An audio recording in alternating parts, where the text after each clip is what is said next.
In the northwest corner of Wyoming, within the splendor of the Rockies, there is a jewel that shines with special luster. Grand Teton National Park, the home of some of the most ruggedly majestic mountains in America, the Tetons. Rising abruptly from the valley called Jackson Hole to the east, the Teton Range seems to epitomize the grandeur and power that human beings ascribe to great mountains. Once seen, the jagged spires linger in the mind like images from a timeless legend or fairy tale.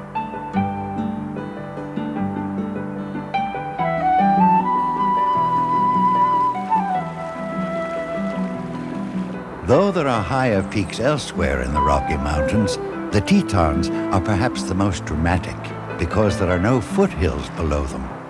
Rising directly from the valley floor at an elevation of 6,000 feet, they soar more than 7,000 feet higher into the sky.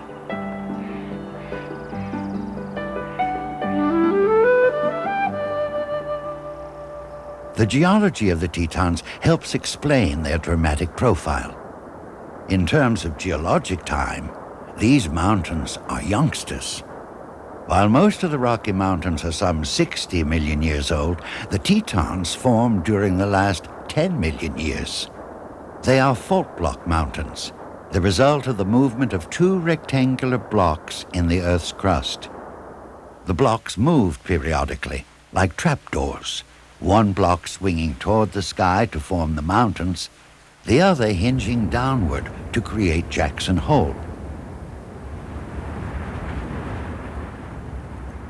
Throughout this process, the combined forces of wind, rain, ice, and glaciers eroded the rising mountains, sculpting them into the craggy magnificence seen today.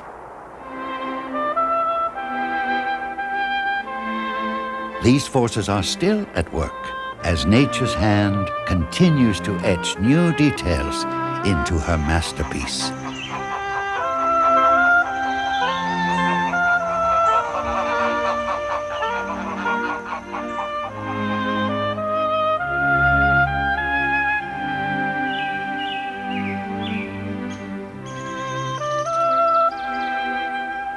The Teton Range and Jackson Hole are dotted with a series of lakes. Their basins were also formed by glacial forces. The still crystalline surfaces of the lakes mirror the mountains, reflecting and enlarging their scale and impact.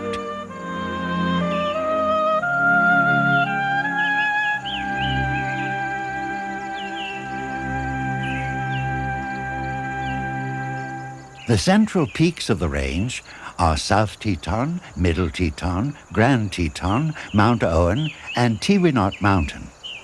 It is this grouping that gives the mountains their most unforgettable profile.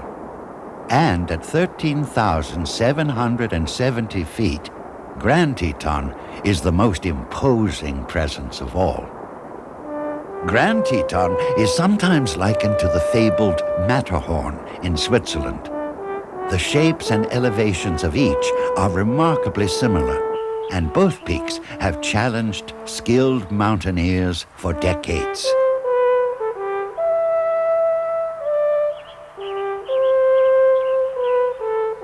Indeed, the Teton Range is a magnet for climbers of every skill level, from novice to master.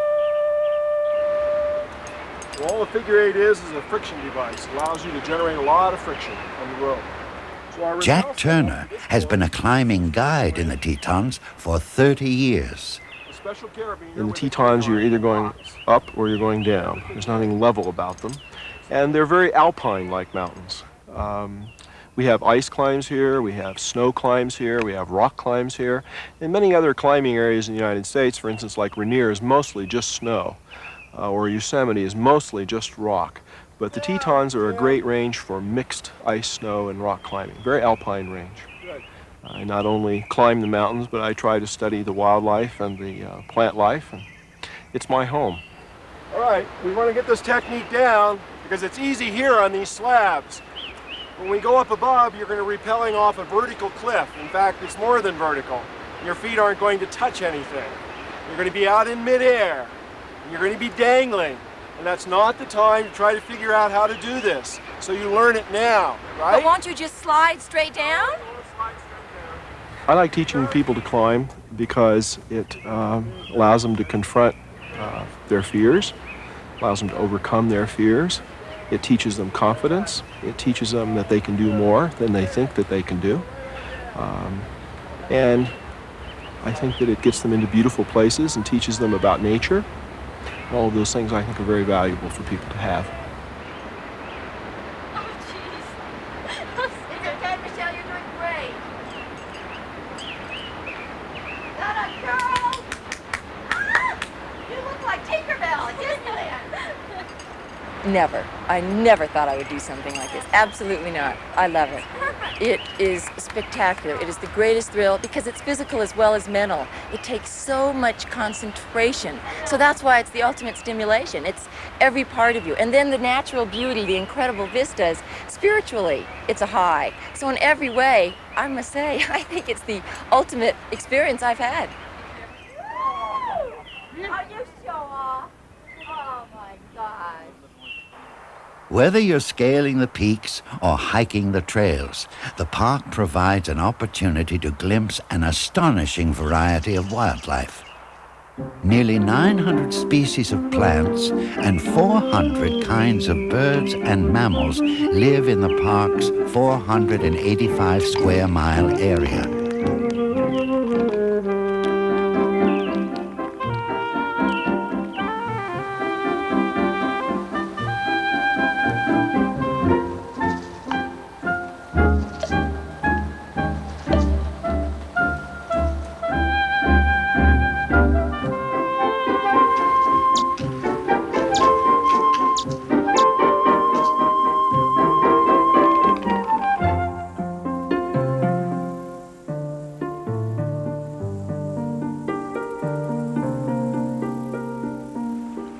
At lower elevations, the pine forests are a seasonal home to the mule deer.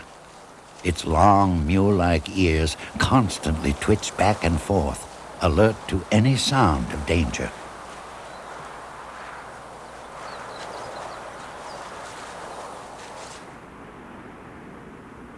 At higher elevations, the terrain becomes a mixture of forest and open slopes, providing both cover and grazing land for an assortment of animals.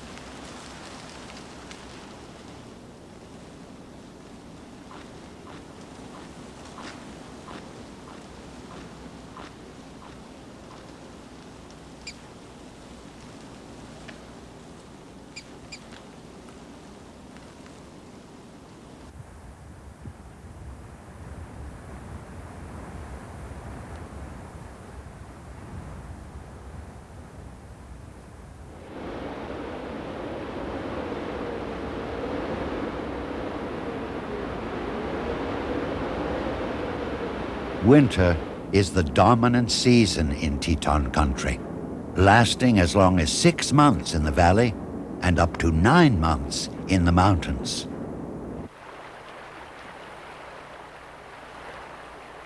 Though Teton's winters are harsh, some migratory birds choose to winter in Jackson Hole, escaping even more severe conditions to the north.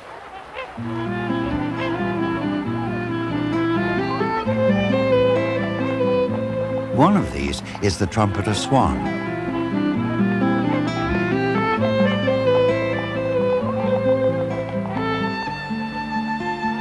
Though the park supports a summer nesting population, their numbers swell with the influx of temporary winter residents.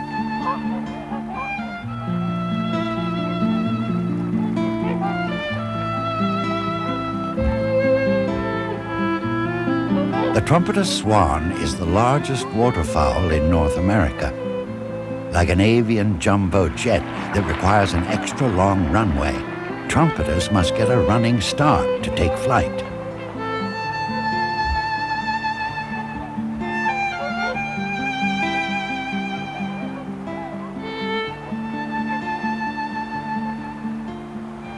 Not long after the snows melt, the hardy sagebrush buttercup and fritillary bloom, followed by a host of wildflowers that dot the valley, slopes, and then the high canyons.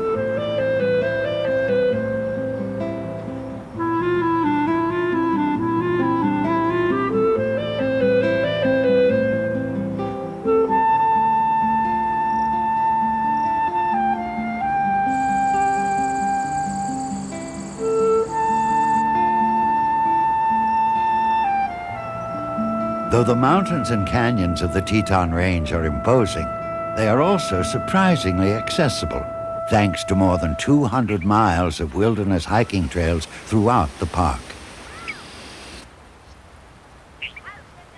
A ranger-led hike along Cascade Canyon Trail is an especially popular outing for park visitors.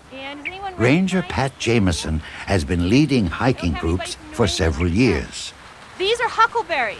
And if you're from New England, they look a lot like blueberry bushes. They're very closely related. This is a really good place in the fall or in a couple of weeks when they're ripe. If you want to see bears, this is where you're going to see them, in the berry patches. I'll tell you right now, bears really want to have nothing to do with you, and although I don't want to lower your self-esteem, you are absolutely worthless to a bear. You have no self-redeeming value whatsoever, unless, of course, who brought lunch? Okay? What do you have for lunch today? Ham sandwiches. Ham sandwiches are pretty good. Any peanut butter and jelly? That's always a good one. If you leave food out and the bears find it, you've just opened the deli section. And they're going to keep coming back. They may run into someone may get hurt, and eventually we'll probably have to destroy that bear. So if you keep your food to yourself, bears won't care that you're there. They'll wander by, but they won't bother you. You'll get to see them, they'll get to see you, and it won't be a problem. Any access to human food, whether through intentional feeding or careless disposal of trash, creates a lethal situation for bears. The truth is that a fed bear is a dead bear. It is essential that human food never be available to bears. While there are a few grizzly bears in the remote northern section of the park, it is the black bear that is most commonly seen. Though it is the smallest of the two bear species in North America, an adult black bear can still weigh as much as 575 pounds.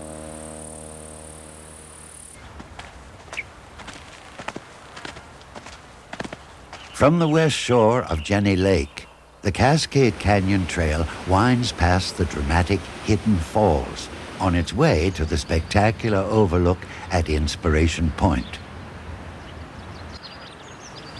Well, here we are at one of our talus slopes on our way up to Inspiration Point. And we do have rock slides and avalanches still in the area, and rocks fall down.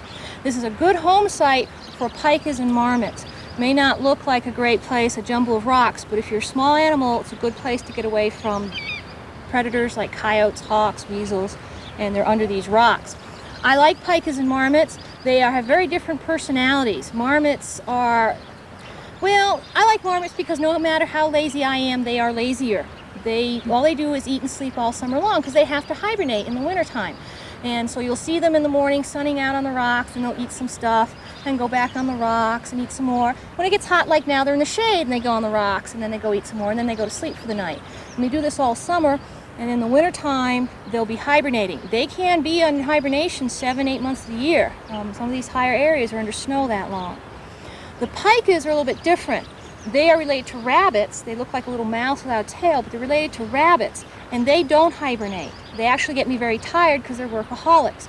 They run around all summer long collecting grasses and pieces of bushes and stuff and storing them under rocks, under large ledges, so that they can get to them in the wintertime. They make haystacks. And when the snow covers the slope, they can run around in between the rocks and visit their haystacks, and that's how they make their living. We're going to head up the trail after this on the way up to Inspiration Point. Next stop is the top.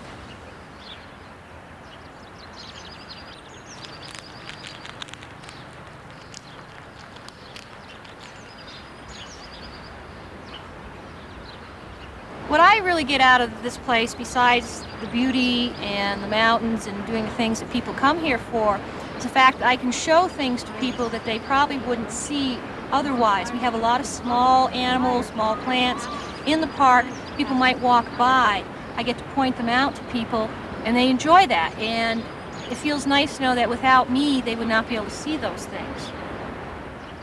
Far below the breathtaking vistas of Inspiration Point lies a vastly different wilderness environment, the Sagebrush Flats. The complex soil in much of Jackson Hole limits the growth of plants to sagebrush, grasses, and a few tenacious wildflowers.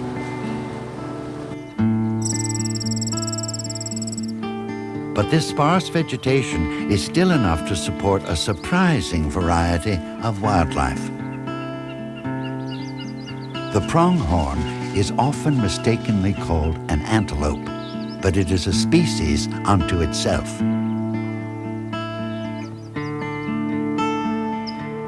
The fastest land animal in the Western Hemisphere, the pronghorn is capable of speeds in excess of 60 miles per hour. Unlike most of nature's speedsters, however, the pronghorn can maintain its swift pace over long distances, thanks to a large heart and enormous lung capacity.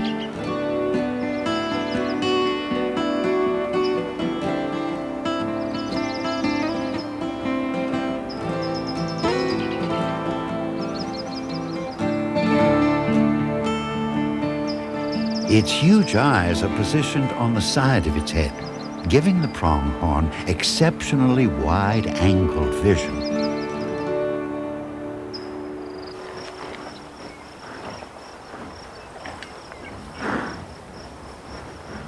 The pronghorn share the sagebrush flats with a small herd of bison.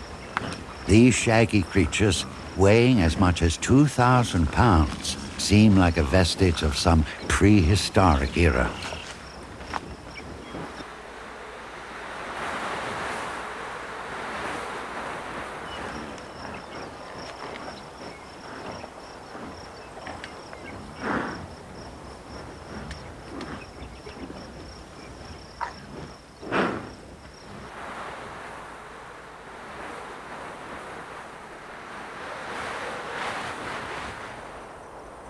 One of nature's cleverest predators lives among the grasses of these flatlands. Resourceful and adaptable, the coyote is both a scavenger and a skilled hunter, combining stealth and boldness as it pursues a diet that ranges from berries and bugs to the carcasses of deer and elk.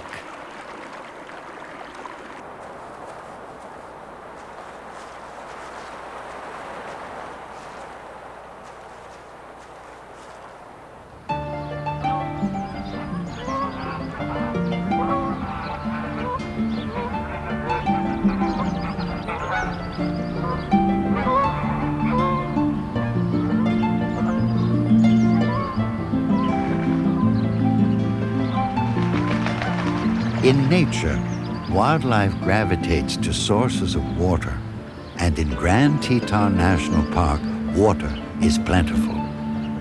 From the year-round blankets of snow on the lofty peaks to the numerous lakes and streams of the valley, and finally, in the meandering waters of the Snake River as they wind slowly south through the park, the waters of the Teton Range and Jackson Hole support a rich diversity of plants and animals.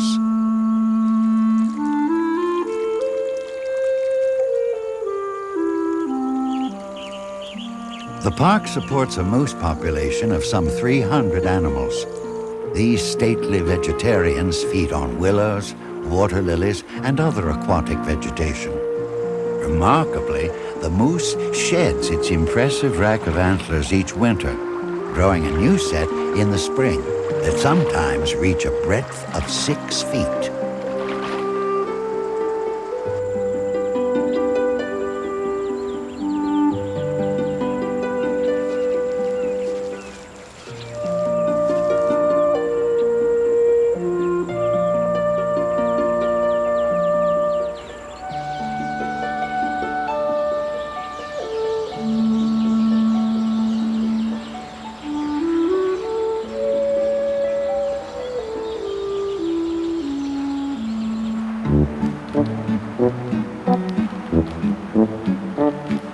muskrat and river otter are protected from the cold waters by dense coats of glossy brown fur.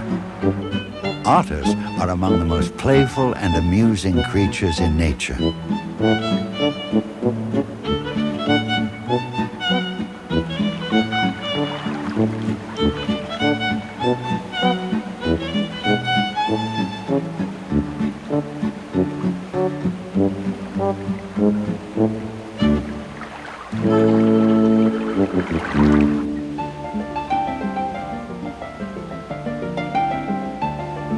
The majestic bald eagle glides from its massive nests in the trees along the waterways of the valley in search of small mammals and its favorite prey, trout.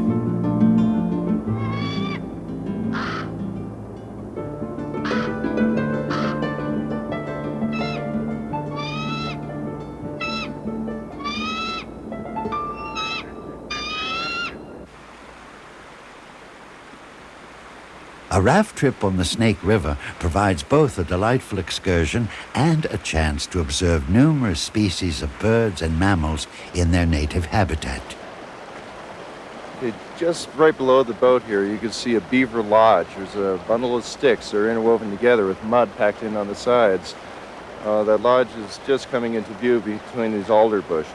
The beaver is an animal that cannot hibernate, and it's because they have to chew on wood all year round. Not only do they chew on the cambium layer of the tree to get nutrition, but also the beaver's teeth will grow anywhere from 6 inches to up to even 12 inches during the course of a year.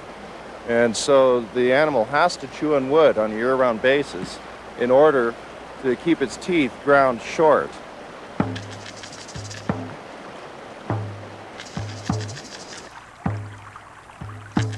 It was the beaver that first brought mountain men to Jackson Hole in the early 1800s.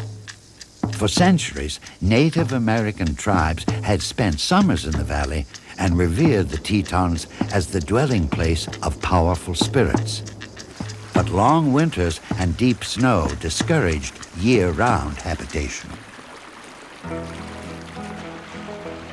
During the winter of 1808, a trapper and explorer named John Coulter is believed to have been the first white man to enter Jackson Hole. Coulter had left the Lewis and Clark expedition to cut his own trail through the wilderness in pursuit of beaver.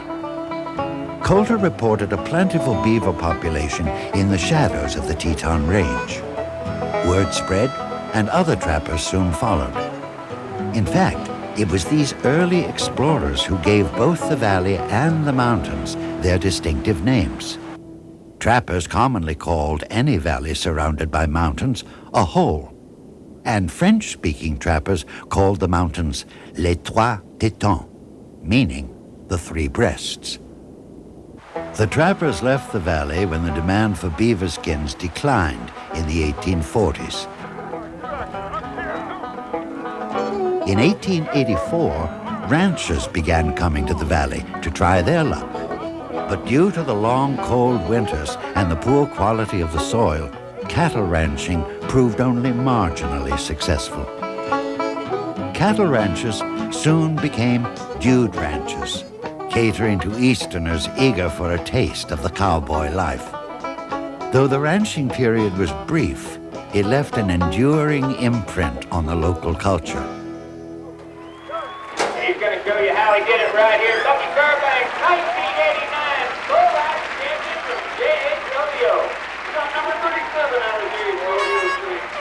Today, the economy of Jackson Hole continues to thrive on this image, preserving a frontier flavor that satisfies the appetite of visitors. There are probably more 10-gallon hats, boots, and spurs in contemporary Jackson than there ever were in the days of the Old West. Today's rodeos, roundups, and trail rides are rawhide replicas of a bygone era.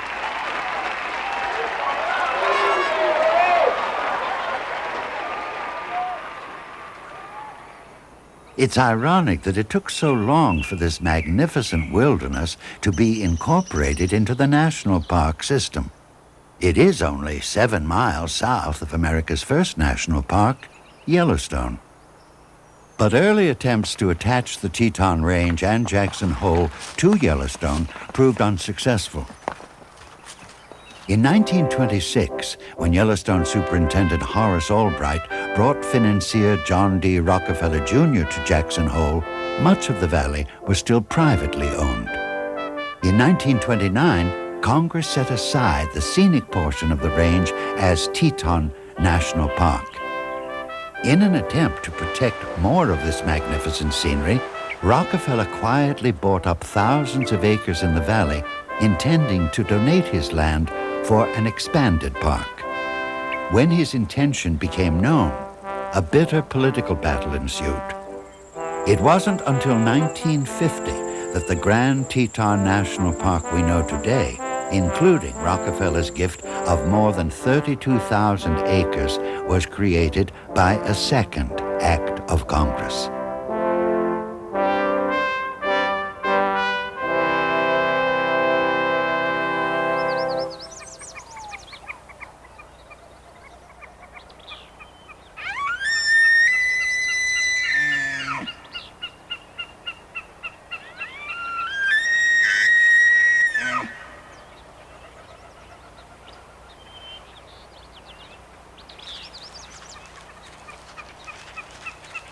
There is another chapter in the Grand Teton story, a chapter that contains an important lesson about the delicate relationship between human beings and the wilderness. In the early 1900s, the few ranchers willing to brave the winters of Jackson Hole began to fence more and more of the range. With the coming of winter, enormous elk herds, having summered in the mountain highlands, would migrate to the valley. But the fences cut the elk off from their traditional winter food and water supplies. They began to starve. Hundreds of animals died in a single season.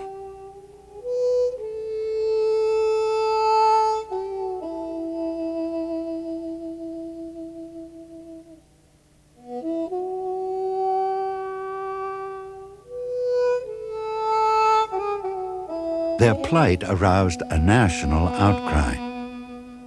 Finally, in 1912, a national elk refuge was created immediately adjacent to the park's southeastern border. Today, the refuge supports a winter population of more than 7,500 animals that are part of the largest elk herd in the world.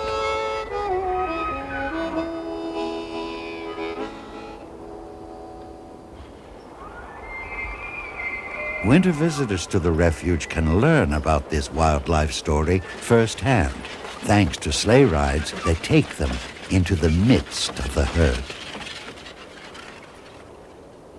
Good afternoon. I'd like to welcome you to the National Elk Refuge. My name's Jim Griffin. I'm an assistant refuge manager here at the refuge. We try to let this range pretty much carry itself and carry the elk during a good part of the winter. The elk are down here for 6 months each year during the winter, from November till May. And during that 6 months, about 4 months of an average winter, we actually don't feed at all. They'll get by just on the natural standing forage that's here. And then once winter sets in pretty heavy, you get a lot of snow, and you get icing conditions or wind-drifted snow where it's packed down. It's tough on the elk, and they really can't feed anymore, and you don't have enough range for that many elk. So if you don't start a supplemental feeding program, then you're going to get a lot more mortality. You'd have quite a bit of starvation in some years. So basically, the combination of range and the supplemental feeding helps us carry this large elk herd through in a healthy condition through the winter with very little mortality.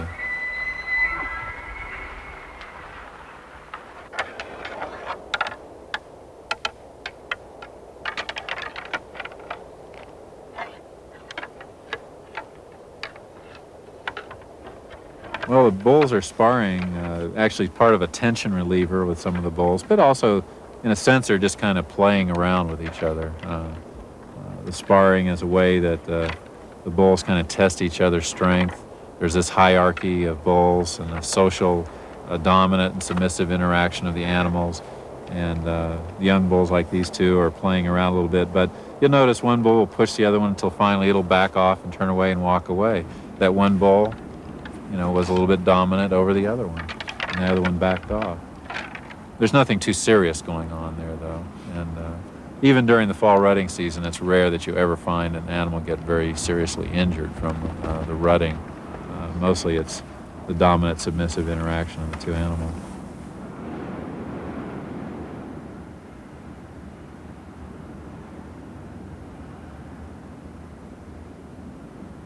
Elk are really adaptable creatures, and of course the winter weather here in Jackson gets rather severe at times. This is a mild day compared to some.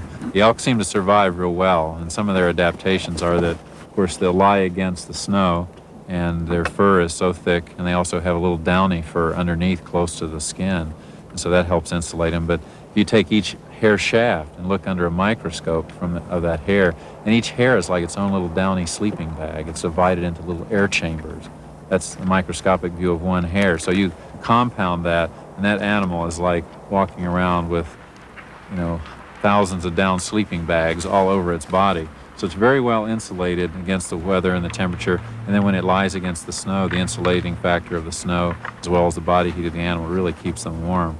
Of course, also, they want to be as inactive as possible during cold weather, and that's the way they conserve body heat and energy.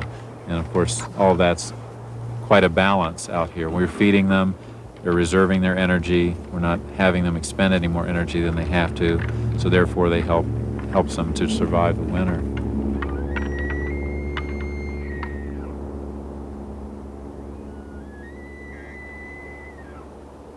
Today, more than 2 million visitors come to Grand Teton National Park each year to gaze at the awesome architecture of one of nature's true masterpieces and experience the special serenity and solitude that are the gifts of the mountains.